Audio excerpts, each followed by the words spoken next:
royaume de Tekrour, également connu sous les noms de Takahir, Takarin ou Takarna, fut l'un des foyers les plus emblématiques de l'Afrique médiévale. Situé à cheval entre l'actuel Sénégal et la Mauritanie, il s'est distingué dès le XIe siècle par son rôle stratégique et spirituel dans l'histoire du continent. Sous le règne du roi Wardjabi, Tekrour s'illustra comme un allié majeur des Almoravides, soutenant leur conquête jusqu'en Espagne. Ce partenariat militaire et religieux témoigne de l'influence politique du royaume bien au-delà de ses frontières. Mais Tekrour ne fut pas seulement un acteur militaire. Il est reconnu comme le premier État musulman d'Afrique de l'Ouest, marquant une étape décisive dans la diffusion de l'islam dans la région.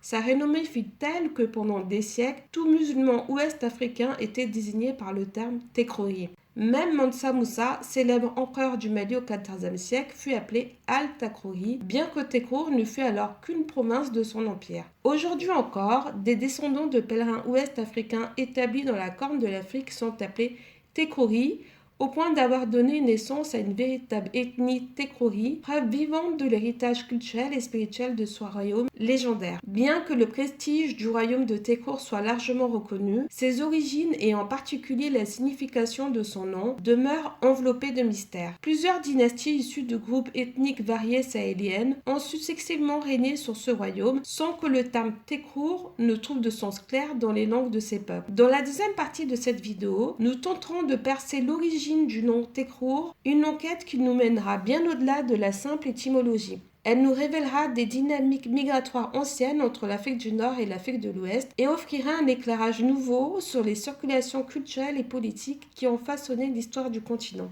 Il y a des milliers d'années, environ 15 000 à 5 000 ans avant notre ère, le désert du Sahara n'était pas une étendue de sable comme aujourd'hui, mais une région verdoyante avec des lacs, des savanes, une faune composée d'animaux comme des hippopotames, girafes et éléphants. Cette période fertile a permis aux humains de s'y installer et de développer l'élevage. Des chercheurs ont étudié l'ADN d'anciens habitants du Sahara vert, retrouvés dans un abri rocheux en Libye, le site de Takarkory. Pendant très longtemps, des origines du Moyen-Orient ont été attribuées à ces habitants. Aujourd'hui, leur ADN montre qu'elles appartiennent à une lignée nord-africaine unique, sans influence notable de populations extérieures comme les Néandertaliens ou les peuples du Levant. Les résultats soutiennent l'idée que le pastoralisme s'est diffusé par transmission culturelle locale et que les faibles niveaux du mélange génétique levantin et néandertalien confirme une évolution autonome du Sahara vert, distincte de celle du Maroc et de l'Afrique de l'Est. Ces résultats sont également cohérents avec les preuves archéologiques de l'expansion vers le sud des groupes néolithiques pastoraux du Sahara central. Parmi les peuples actuels, qu'ils soient nord-africains ou subsahariens, ce sont les Peuls qui se désignent eux-mêmes sous le nom de Fulbe, qui représentent la plus grande affinité génétique avec les momies découvertes à Takarkory dans le Sahara libyen. Les Peuls constituent l'un des peuples les plus vastes et les plus influents d'Afrique, avec près de 20 millions de personnes réparties principalement dans la zone sahélienne, du Sénégal au Soudan. Historiquement pasteurs semi-nomades, leur origine a longtemps été sujette à de nombreuses spéculations. Certains les ont décrits comme des métis d'Arabes, de Juifs, d'Éthiopiens ou d'autres peuples anciens.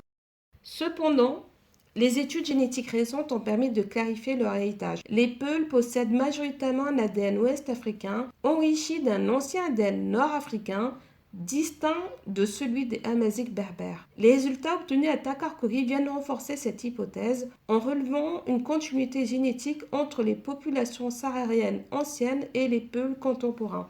Revenons sur les origines possibles du Tekrour. La forme la plus ancienne du nom serait Tokra, mentionnée dès le VIe siècle avant Jésus-Christ dans la région de la Syrie anéique, en actuelle Libye. Ce mot, issu du vieux libyque, désignait une zone réputée pour ses pâturages et son élevage de moutons, vaches et chevaux, un lien direct avec le mode de vie pastoral qui caractérisa plus tard le Tekrour. Le chercheur sénégalais Pathé Diagne, dans son ouvrage Pouvoir politique traditionnel en Afrique occidentale en 1967, souligne que les sources arabes médiévales, notamment maghrébines, sont parmi les plus anciennes à évoquer le royaume.